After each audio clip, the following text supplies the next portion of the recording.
এবারের এই 30তম কলকাতা আন্তর্জাতিক চলচ্চিত্র উৎসবে তোমার ছবি, অর্থাৎ এটা বোধহয় তোমার কাছে সবচেয়ে বড় প্রাপ্তি বলেই আমার মনে হচ্ছে সৌম্য।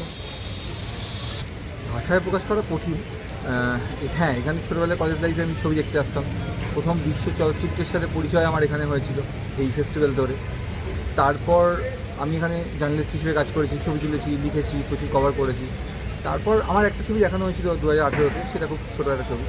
তো তারপর বড় ছবি কম্পিটিশন সেকশন ইন্ডিয়ান ল্যাঙ্গুয়েজে, সেটা একটা বিরাট প্রাপ্তি। এবং আমার ছবিটা যেহেতু বাংলা ভাষায়, তো আমার শহরবাসী এবং পশ্চিমবঙ্গবাসী যারা আমার এই ছবিটা দেখতে পাবে, এটা একটা বড় প্রাপ্তি, বিরাট বড় প্রাপ্তি আর কি।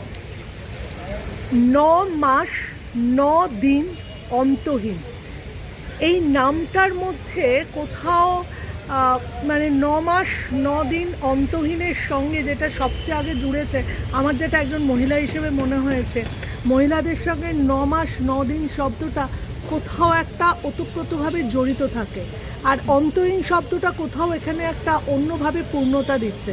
কিন্তু এই এত সুন্দর নামটা যখন তুমি চুজ করেছো, তার সঙ্গে গল্পটাও কোথাও যেন এখান দিয়েই শুরু হচ্ছে।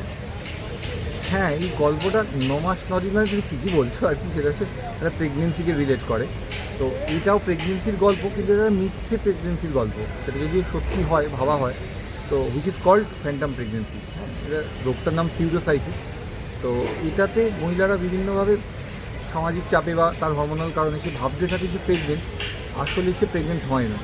এবং দ্য ডিলেমা ইজ যে পিরিয়ডস বন্ধ হয়ে যায়, পেটটা ফুলতে থাকে, এমনকি ব্রেস্ট মিল্ক চলে আসে। তারপর যখন অনেক নাড়াঘাটা করা হয়, এবং সবথেকে বড় কথা, বাচ্চা বেরোনোর যে ব্যথাটা, প্রসব বেদনা, সেটাও সে ফিল করে, ওটাটাই সাইকোলজিক্যাল। সেটা যখন হয় তখন আর সেখানে কিছু থাকে না, একটা হাওয়া বেরোয়, জাস্ট ভ্যাকুয়াম তৈরি হয়। তো সেইটার পর এই ডিলেমাটা নিয়েই গোটা সাবজেক্টটা এবং গোটা ছবিটা। এবং এটা সেটা সত্যি হয়, শুধু মানুষের না, কুকুরের হয়, বাঁদরের হয়, বাঘের হয়, এগুলো হয়। এই যে এটা তো আসলে একটা রোগ, যে ইয়েটা আর কি, এটা তো একটা কোথাও তুমি সাইকোলজিক্যালি বলতে পারো, বা যে কোনোভাবে এটা কিন্তু মানুষের একটা অসুস্থতা। কারণ আমরা অনেক সময় জানি যে যেখানে মানুষের বেশি মিসক্যারেজ হচ্ছে বা নানা ধরনের অনেক সমস্যা থাকে, তাদের ক্ষেত্রে এই অসুস্থতাটা দেখা যায় বিশেষ করে। তো এরকম একটা ভাবনা চিন্তা তোমার মাথায় কিভাবে আসে যদি একটু বলো। আচ্ছা, না, এই ভাবনা চিন্তাটা মানুষের দ্বারা হচ্ছে, এই ভাবনা চিন্তাটা আমার প্রথমে আসেনি। আমার একটি বন্ধুর কুকুর আছে, তার কুকুরটির হয়েছিল এরকম। তো কুকুরটি সোফায় উঠতো না, খাটে উঠতো না, সিঁড়ি ওঠানামা করা প্রায় বন্ধ করে দিয়েছিল। তো তারপর যখন দেখা যায় যে ফ্যান্টাম প্রেগনেন্সি, তো এই ঘটনাটা আমি জানতাম।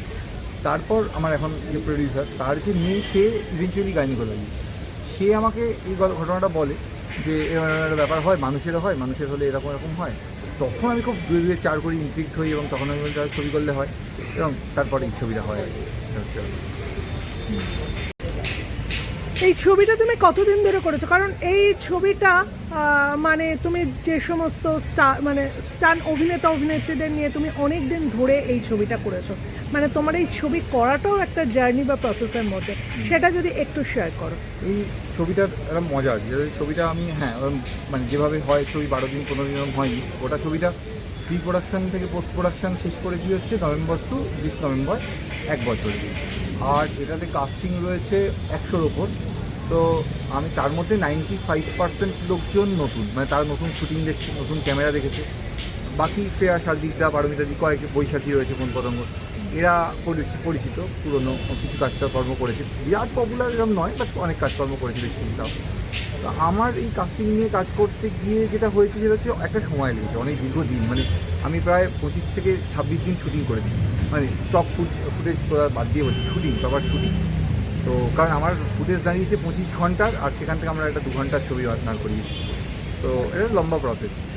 এই পুরো শুটিংটাই কি কলকাতায় হয়েছিল? না, এই শুটিংটা হয়েছে কোচবিহারের বিভিন্ন গ্রামে, একদম ভুটান বর্ডারের কাছাকাছি গ্রাম। 2-3টে গ্রাম মিশিয়ে হয়েছিল, সেটা বিভিন্ন প্রতিবন্ধকতার কারণে করা যায়নি একটি গ্রামে। আমরা প্ল্যান করেছিলাম একটা গ্রামে করবো। এই গ্রামটা খুব ইন্টারেস্টিং ছিল, সকালবেলা রোদ উঠলে দূরে পাহাড় দেখা যায় অ্যান্ড অল।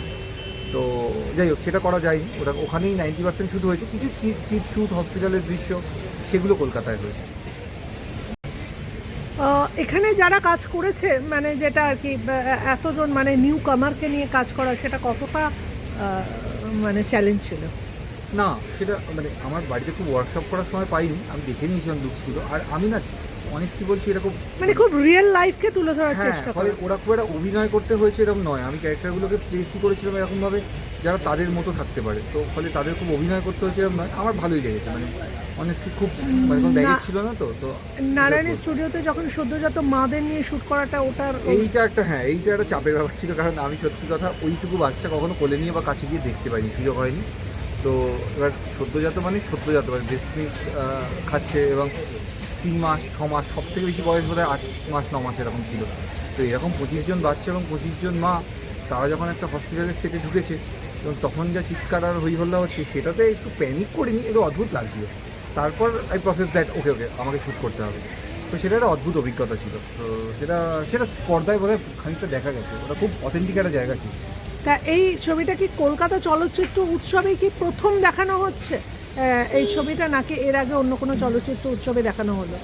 না, এটা অফিসিয়ালি কলকাতা চলচ্চিত্র উৎসবই দেখানো হচ্ছে। এছাড়া গোয়ার এনএফডিসি নিয়ে এসেছিল ছবিটা, ওরা ওদের মতো করে ব্যাগিং করেছে, কিন্তু মানে ইসি যেটা বলে গোয়া ফেস্টিভ্যালে ছবিটা ছিল না। তো অফিসিয়ালি তার মানে কলকাতাতেই, দর্শকের জন্য কলকাতাতেই প্রথম দেখানো হচ্ছে।